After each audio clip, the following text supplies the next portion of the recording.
안녕하세요. 오늘도 하나님을 사랑하는 마음으로 금요 예배에 참여하시는 모든 성도님들을 주님의 이름으로 진심으로 환영하고 사랑합니다. 우리는 이 세상을 살아가면서 이런저런 이유로 구별과 차별을 경험할 때가 있습니다. 가장 쉽게는 얼굴이나 키와 같이 외적인 모습을 가지고 사람을 구별 혹은 차별합니다. 또 이런 외모적인 부분뿐만 아니라 그 사람의 자산이나 또한 사회적인 지위, 학력이나 성별로, 심지어 인종이나 피부색을 가지고도 구별되기도 하며 차별하기도 합니다. 구별하다, 차별하다의 반대말은 평등, 공평입니다.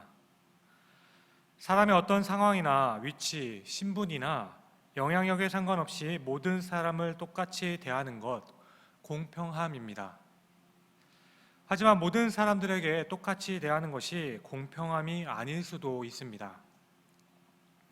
가령 한 국가에 속해 있는 모든 사람들이 내는 세금의 경우에는 수입을 많이 내는 사람은 많이 내고 수입이 적은 사람들은 적게 내도록 차별함이 공평함입니다. 그러니까 빵을 똑같이 나누어 주는 것이 공평한 것이 아니라 배가 고픈 사람에게 조금 더 주는 것이 공평한 것입니다. 반대로 많이 낸 사람들이 그 혜택을 받는 것이 공평해 보이는 것도 있습니다. 저는 몇 번 되진 않지만 비행기를 탈 때마다 드는 생각은 비즈니스석에 타는 사람들이 참 부럽다는 생각을 하곤 합니다. 이 사람들은 공항에서 긴 줄을 설 필요도 없이 티켓팅과 탑승을 하게 되고 자리도 넓고 편안해서 참 좋아 보입니다. 그리고 그 중에서도 다른 것들은 잘 모르겠지만 제가 먹는 것을 참 좋아해서 그런지는 모르겠지만 어느 때나 식사가 나온다는 이 부분이 참 부럽습니다.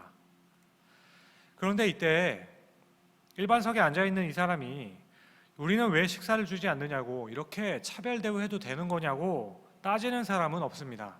왜냐하면 비즈니스석은 그만큼 대가를 지불하였기 때문이죠. 그렇게 구별됨이 당연합니다. 하지만 여러분, 이렇게 무엇을 기준으로 해서 구별하거나 차별해야 하는 것이 구분하기가 어려울 때가 있습니다. 특히 교회에서는 이 구분이 아주 애매해집니다. 그래서 어떨 때는 타락했다는 말을 듣기도 하고 교회가 이렇게 불공평해도 되느냐라고 말하기도 합니다. 그리고 때로는 교회는 당연히 그렇게 하면 안 된다는 자신의 합리화를 강요받을 때도 있습니다. 그러니까 어떤 분들은 교회에 아주 헌신적이고 그리고 열심히 봉사하는 사람하고 그냥 출석만 하는 사람이 같은 대우를 받게 된다면 그것은 공평하지 않다고 말하기도 합니다. 헌금을 많이 내고 봉사를 많이 하는 사람은 교회에서 그만큼 대접을 받아야 된다는 것이죠. 하지만 반대로 교회에서만큼은 그런 차별이 없이 공평해야 한다고 하시는 분들도 있어요. 예를 들어서 교회 중직자들의 식사를 따로 준비하고 자리도 따로 마련하여 가져다 주고 반찬도 한 가지를 더 해서 준다고 한다면 이것은 차별이라고 말합니다. 그렇지만 나이가 많으신 분들과 장애를 가지신 분들을 우대하여서 가까운 자리로 안내하고 식사를 가져다 드리고 반찬도 또 한두 가지를 더 가져다 드리게 되면 이것은 차별이 아니라 구별하여 섬기고 배려하는 것이라고 말한다는 것이죠.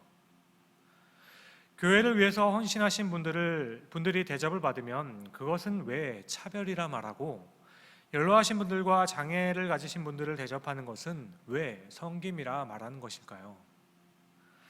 교회를 위해서 많이 헌신하고 헌금도 많이 하고 봉사도 열심히 하였으면 대접을 좀 받아도 되는 것 아니겠습니까?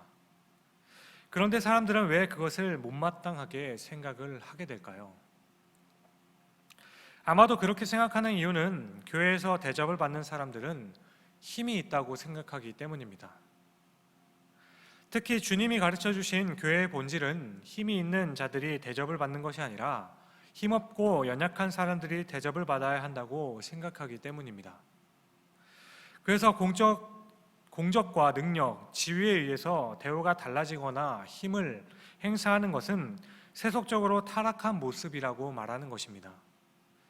그렇게 이런 의미에서 본다면 교회의 지도자라는 명목으로 누군가가 특별한 대접을 받는 것은 결코 성경적이지 않다고 볼 수 있습니다. 왜냐하면 그것이 신분과 공적에 의해서 특별한 대접을 받는 것이기 때문이에요. 이것은 세상적인 힘의 원리대로 교회도 운영되고 있는 모습을 보여주는 것이기 때문입니다. 복음의 은혜로 죄를 깨닫지 못하고 자기 중심인 세상에서는 공로가 있고 실력과 능력이 있는 만큼 대접받는 것이 마땅한 이치입니다. 세상에서는 돈 많은 사람들이 잘 먹고 잘 사는 것이고 실력 있는 사람들이 인정받는 것이 전혀 이상한 일이 아닙니다. 그것이 그렇게 되어야만 당연한 것이에요. 성도님들은 이런 차별을 경험한 적이 없으신가요? 우리는 차별이 옳지 않다는 건 알지만 때로는 사람을 차별하여 대할 때가 있습니다. 물론 교회에서 차별한다고 직접적으로 말하지는 않을 것입니다. 하지만 우리가 그렇게 말하지는 않지만 우리의 생각 속에서 그리고 다른 사람들을 대하고 행동함에 있어서 그 사람이 누구냐에 따라서 나의 태도가 달라지지는 않는지 돌아보아야 할 것입니다. 나에게 도움이 될 것 같은 사람은 친절히 대하고 반대로 나에게 별로 도움이 되지 않는 사람들에게는 친절을 베푸지 않는 모습, 이것은 사람을 차별하는 것이고 사람이 가지고 있는 죄의 본성을 드러내는 것입니다. 그렇습니다. 교회는 달라야 합니다. 아니, 정확히 우리는 달라야 합니다. 우리는 다릅니다.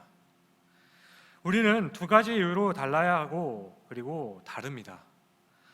오늘 본문을 보면 야고보 사도는 이렇게 말씀을 시작합니다. 내 형제들아, 영광의 주 곧 우리 주 예수 그리스도에 대한 믿음을 너희가 가졌으니 사람을 차별하여 대하지 말라. 사람을 차별하여 대하지 말라는 그 이유가 영광의 주 곧 우리 주 예수 그리스도에 대한 믿음을 가졌기 때문이라고 말합니다. 그렇다면 영광의 주 예수 그리스도에 대한 믿음이란 과연 어떤 믿음을 가리키는 것일까요? 여러분, 이 믿음은 아무런 소망 없는 죄인인 우리를 구원하기 위해서 인간의 모습으로 이 땅에 오신 그렇게 낮아지신 예수 그리스도에 대한 믿음입니다. 이 믿음은 예수님이 하나님의 아들이신 것을 지적으로 동의해서 얻는 고백하는, 그렇게만 고백하는 믿음은 아닙니다. 이 믿음은 단순히 내가 죽으면 예수를 믿었으니까 구원을 받을 것이라는 그런 믿음이 아닙니다. 물론 방금 설명드린 그런 믿음도 우리에게는 있어야 하겠지만 이 모든 믿음을 가능하게 하는 궁극적인 믿음, 바로 예수 그리스도께서 우리를 위해 하셨던 그 일에 대한 믿음이라는 것입니다. 두 아들이 있었습니다. 둘째 아들은 자신의 몫을 받아 세상에 나가 허랑방탕하게 재산을 다 탕진하고 거짓골을 하고 집으로 돌아오게 됩니다. 그런데 그렇게 돌아온 둘째 아들을 아버지는 아주 기뻐이 맞아주고 입을 맞추며 좋은 옷을 입히고 송아지를 잡아서 큰 잔치를 베풉니다. 그때 밭에서 힘들게 수고하여 일을 하던 맏아들이 이 소식을 듣고 집으로 돌아오게 됩니다. 그런데 이때 맏아들은 자신 마음대로 자기 마음대로 재산을 다 말아먹고 살다가 정말 거지가 되어서 돌아온 둘째 아들에게 그 둘째를 위해서 성대한 잔치를 베푸는 아버지를 보면서 이것은 너무 불공평하다라고 생각하게 됩니다. 그래서 아버지에게 대들어서 노골적으로 불평을 하게 되죠. 성도님들은 이 첫째 아들의 불평을 어떻게 생각하십니까? 아니, 어떻게 이럴 수가 있습니까? 내가 어떻게 살고 아버지 곁에서 어떻게 아버지를 섬겼는데 아무것도 안 한 둘째는 환대하고 나에게는 어떻게 이렇게 홀대할 수 있는지 그렇게 생각하지 않겠습니까? 그렇게 따지는 것이 참 정당해 보이지 않으십니까? 하지만 여러분, 여기서 우리가 놓치지 않고 생각해야 할 것이 있습니다. 우리가 맏아들이 억울할 것이라고 생각하는 그 이유는 아버지의 그 재산이 자신의 것이라는 생각이 있을 때, 자신은 아버지의 집에서 영광을 누릴 만한 자격이 있다고 생각이 될 때, 나도 할 만큼 했기 때문에 아버지도 나에게 잘 해주어야 한다는 생각을 하는 그때, 그 생각과 마음이 있다면 그 다음부터는 아버지가 하는 행동은 다 불공평해지게 되는 것입니다.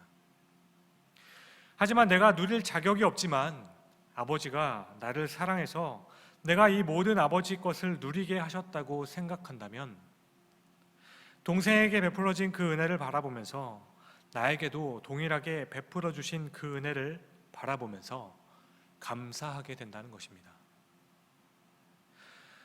어느 포도원의 주인이 일할 사람을 찾으러 인력시장을 나가게 됩니다. 그리고 새벽 6시에 아주 건장한 사람들을 뽑아서 일터로 돌아왔습니다. 그런데 일이 너무 많아서 다시 오전 9시에 그 인력시장으로 나가게 됩니다. 거기에는 여전히 일자리를 찾지 못한 사람들이 있었습니다. 그래서 그들 중에 또 일부를 데리고 왔습니다. 11시에도 나가보았더니 아직도 사람들이 있었습니다. 그래서 왜 너희는 아직도 일자리를 구하지 못하고 이렇게 놀고 있느냐라고 물어봅니다. 그러자 그들은 자신을 써주는 사람이 없어서 그렇다고 대답을 해요. 그래서 포도원의 주인은 그들을 데려다가 일을 시키게 됩니다. 일하러 데려온 모두를 12시까지만 일을 하게 했습니다. 그래서 어떤 사람은 1시간만 일을 했고 어떤 사람은 새벽에 나와서 6시간 동안 일을 하게 됩니다. 주인은 12시에 일을 마치고 임금을 주었어요. 그런데 1시간을 일한 사람하고 6시간을 일을 한 사람 모두에게 하루를 한 가족이 먹고 살 수 있을 그 한 데나리온을 주게 됩니다. 여러분, 이것이 공평한 것인가요? 6시간 일을 한 사람과 1시간 일을 한 사람이 똑같이 돈을 받는 것이 공평하다고 생각하십니까? 그런데 반대로 우리가 이 비유를 들으면서 정말 불공평하다고 생각하는 그 이유는 과연 무엇입니까? 여기서 하루 임금으로 주어진 한 데나리온이 한 가족이 먹고 살기에 필요한 돈이라는 것을 생각하면 어떠십니까? 오히려 그 은혜가 딱 1시간만 일은 한 사람에게도 그 은혜가 임했다는 사실에 대한 감격으로 감사해야 되는 것이 아니겠습니까? 예수님께서 이 두 비유를 통해서 우리에게 말씀하시는 것은 정말로 내가 받고 누리고 있는 그 은혜를 너는 과연 알고 있느냐는 것입니다. 그렇게 이 비유를 보면서 공평하지 않다고 느끼는 것은 하나님의 입장에서 볼 때에는 다 똑같은 죄인임에도 불구하고 다른 사람보다 나는 내가 더 낫다고 생각하고 있기 때문입니다. 내가 가지고 있는 것과 내가 할 수 있는 것을 드러내어서 다른 사람과 비교하고 있기 때문이에요. 하지만 우리가 할 수 있는 것이 아무것도 없다고 고백하면 어떻습니까? 다시 한번 말씀드립니다. 이 비유가 우리에게 말씀해주고 있는 것은 내가 받아 누리고 있는 그 은혜를 너는 과연 알고 있느냐라는 것입니다. 하나님께서 자신의 아들을 내어주셨던 그 무조건적이고 도저히 감당할 수 없고 측량할 수 없는 그 은혜, 나의 목숨으로도 대신할 수 없었던 그 은혜를 너는 알고 있느냐고 말씀하고 있다는 것입니다. 그렇게 우리에게 이 은혜가 없으면, 다시 말해 이 은혜를 잊어버리게 된다면 그 다음부터는 사람들이 못마땅해지고 내가 가진 것으로 대접받지 못하는 것이 계속 못마땅해지는 것입니다. 오늘 본문의 야고보 사도도 이 비유를 들어서 설명을 하는 것입니다. 어떤 부자가 화려하게 치장을 하고 예배당에 들어옵니다. 교회의 지도자들은 그를 눈여겨보았다가 좋은 자리로 인도하게 돼요. 그리고 앉히게 됩니다. 이어서 아주 허름한 옷을 입은 사람이 들어오자 교회 지도자들은 그를 무시하고 홀대하게 대합니다. 너는 거기 서 있든지 내 발등상 아래에 앉으라고 말을 해요. 그런데 고아와 과부를 섬기는 일과 서로를 구제하는 것이 특별히 강력했던 초대교회였기 때문에 이 비유를 듣는 사람들에게는 정말 말도 안 되는 것이었습니다. 그렇게 당시 이 말씀을 듣고 있던 사람들은 이 말씀을 전하는 야고보 사도에게 어떻게 가난한 사람과 부자를 차별할 수 있습니까? 세상에 이런 교회가 도대체 어디 있단 말입니까? 부자가 왔다고 환대하고 거지가 왔다고 홀대하는 그런 교회가 세상에 어디 있느냐고 물어보았을 것입니다. 하지만 여러분, 이제는 이런 일들이 현대 교회에서는 심심치 않게 볼 수 있는 일이 되어버렸습니다. 혹시 성도님들은 현대 교회는 타락하고 사악해져서 양심이 무너지고 탐욕에 눈이 멀어 세상과 타협하여서 이런 사실을 다 알고 있음에도 불구하고 그냥 눈 딱 감고 있다고 생각하지는 않으십니까? 제가 생각하기에는 현대교회에는 나름대로 그럴 만한 이유가 있습니다. 교회가 커지면 충분히 이렇게 될 수 있어요. 아니, 그렇게 될 것입니다. 교회가 조금 더 많은 일을 감당하기 위해서, 조금 더 많은 사람들을 구제하고 많은 곳에 선교와 봉사를 하기 위해서는 부자들과 능력 있는 사람들이 있어야만 하기 때문이에요. 충분히 이해할 수 있는 논리입니다. 부자와 능력 있는 사람들을 잘 섬겨주면 그 사람들은 지갑을 열어서 자신을 또한 헌신해서 더 많은 일들을 할 수 있게 될 것이고, 교회가 성장하고 부흥하는데 크게 기여할 수 있는 것입니다. 세상은 다 그렇게 해요. 세상은 다 그렇게 해서 성장하고 다 그렇게 해서 크게 됩니다. 그런데 여러분, 교회는 다릅니다. 왜 그럴까요? 왜냐하면 우리는 영광의 주, 곧 우리 주 예수 그리스도에 대한 믿음을 가졌기 때문입니다. 이것이 다른 것입니다. 주님께서는 이 땅에 계실 때 사람을 외모든 부자로든 가난한 자든 남자든 여자든 과부든 병든 자든 어린아이든 종교인이든 죄인이든 어떤 것으로도 차별하지 않으셨습니다. 이 모든 것에 관계없이 자신에게 나아오고 있는 사람들은 다 받아주셨고 모두에게 사랑을 베풀어 주셨어요. 그러므로 하나님을 섬기는 우리는, 그리스도를 향한 믿음을 가진 우리는 사람을 차별하지 말아야 하는 것입니다. 우리 안에는 나는 죽을 수밖에 없는 죄인이었고 아무것도 아닌 자였지만 하나님의 아들이 친히 이 땅에 내려오시고 나를 구원하셔서 나에게 영원한 생명을 주시고 나를 자녀 삼아 주시니, 내가 이 땅의 모든 것을 소유한다 할지라도 그 은혜를 다 갚을 수 없는 그 예수 그리스도의 은혜에 대한 믿음을 우리가 가졌기 때문에 우리는 감히 다른 사람들을 보고 함부로 못났다 말하거나 내가 가진 것을 자랑할 수 없게 되는 것입니다. 예수 그리스도에 대한 믿음을 가졌다는 것은 하나님 앞에서 우리가 내세울 것이 아무것도 없다는 것입니다. 직분도, 지위도, 재물도, 능력도 내세울 것이 없습니다. 오해하지 마시기 바랍니다. 저는 이런 것들이 다 필요 없어서 무시해서 그런 것이 아닙니다. 다만 그 어떤 것과도 비교할 수 없는 내가 무엇을 했어도 그것을 내가 했다고 자랑할 것이 아주 무색하게 만들 수 있는 그 은혜를 받았다면, 다시 말해 영광의 주인 예수 그리스도에 대한 믿음이 우리에게 있다면 우리에게는 자랑할 것이 전혀 없다라는 뜻입니다. 사도 바울은 빌립보 교인에게 보내는 편지에 이렇게 고백합니다. 무엇이든지 내게 유익하던 것을 내가 그리스도를 위하여 다 해로 여길 뿐더러 모든 것을 해로 여김은 내 주 그리스도 예수를 아는 지식이 가장 고상하기 때문이라. 내가 그를 위하여 모든 것을 잃어버리고 배설물로 여김은 그리스도를 얻었기 때문이라. 우리가 이 은혜를 잊어버리면 태초의 아담과 같이 자아가 살아나는 것입니다. 내가 주인이 되는 것이에요. 그렇게 내가 주인이 되어 자아가 살아나면 부자는 대접하고 가난한 자는 무시하게 되는 것입니다. 사랑하는 성도님 여러분, 우리가 다른 사람들을 무시할 수 없는 분명한 이유는 상대방이 가지고 있는 가능성과 가치에 있는 것이 아닙니다. 우리의 판단의 그 기준은 바로 우리 자신에게 있다는 것입니다. 우리는 우리가 받은 은혜와 그 사랑 때문에 감히 다른 사람들을 차별할 수 없는 것입니다. 두 번째로, 우리는 사람의 가치를 영혼의 가치로 보기 때문에 달라야 합니다. 야고보 사도는 오늘 말씀에 사람을 차별하여 대하지 말라고 합니다. 그런데 사실 어떻게 차별하여 대하지 않을 수가 있겠습니까? 돈이 많고 적음이 보이는데 어떻게 그렇게 하지 않아요?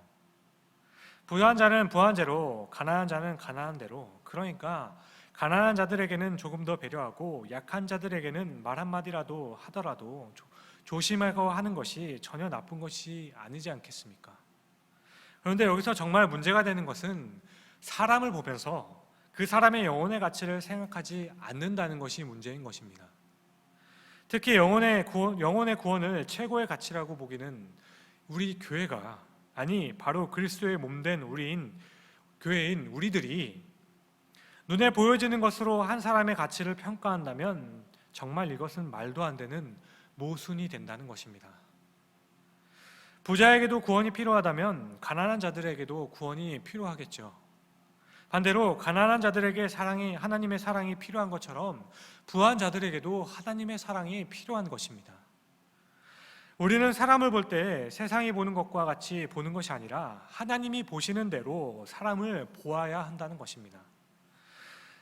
부자인가 가난한가, 많이 배웠는가 적게 배웠는가, 실세인가 아닌가, 능력이 탁월한가 그렇지 않은가, 이런 구분보다 우리가 가장 먼저 또 더 크게 가져야 할 그 관심은 그 사람의 삶의 생명의 주인 되신 예수께서 그 안에 과연 있는가라는 것입니다. 너무 원론적인 이야기를 하는 것 같지만 한 사람이 그리스도를 만나 그 안에서 진정한 인생의 의미와 자유를 경험하고 누리도록 하는 것, 이것이 바로 기독교의 본질이고 우리가 가지고 있는 궁극적인 관심이며 교회의 존재의 이유이기 때문입니다. 말씀을 맺습니다. 오늘 야고보 사도는 말하기를 영광의 주 곧 우리 주 예수 그리스도에 대한 믿음을 너희가 가졌다면 사람을 차별하여 대하지 말라고 이야기합니다. 이것이 우리가 일상을 살아가면서도 경계해야 할 부분이고 교회가 성장해 가면서도 더 긴장해야 할 부분이라 생각합니다. 사랑하는 우리 충신교회 성도님 여러분, 교회는 세상과 다른 곳입니다. 교회인 우리는 세상과 다릅니다.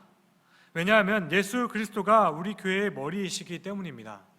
예수 그리스도가 바로 나의 머리가 되시기 때문입니다.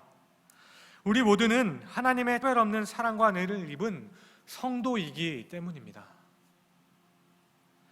특별히 코로나 기간을 거치면서 경제적으로 그리고 육체의 연약으로 질병으로 인해 또한 예배를 제대로 드리지 못함으로 믿음이 연약해진 성도님들이 있습니다.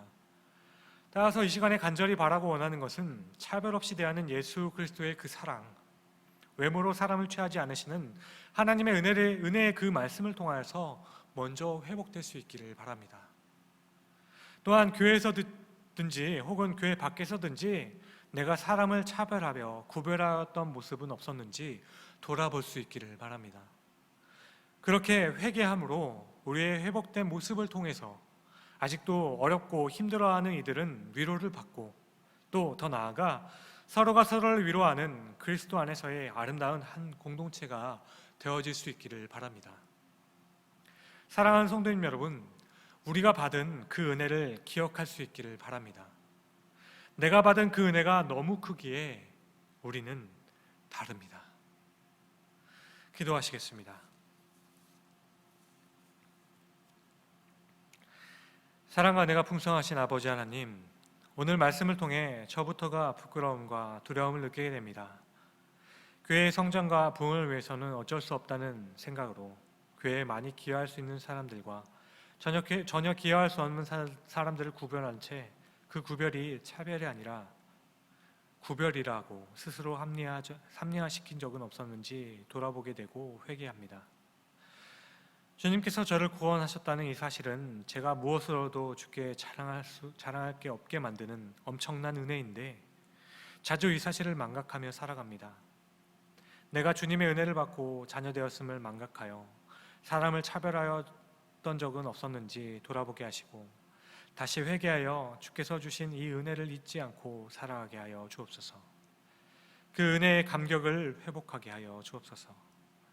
그러므로 이제는 우리가 어디에 있든지 간에 이렇게 더 어려워진 이 환경 가운데서도 하나님의 그 은혜로 다시 설 수 있게 하시고 또 교인이나 또 혹은 다른 사람들을 대할 때에도 한 걸음 더 나아가 서로가 서로에게 힘이 되어주며 이 어려움을 잘 극복할 수 있도록 주님 우리를 사용하여 주옵소서. 감사합니다. 이 모든 말씀을 우리를 말로 다 표현할 수 없는 은혜로 구원하여 주신 우리 구주 예수 그리스도의 이름으로 간절히 감사하며 기도드립니다. 아멘.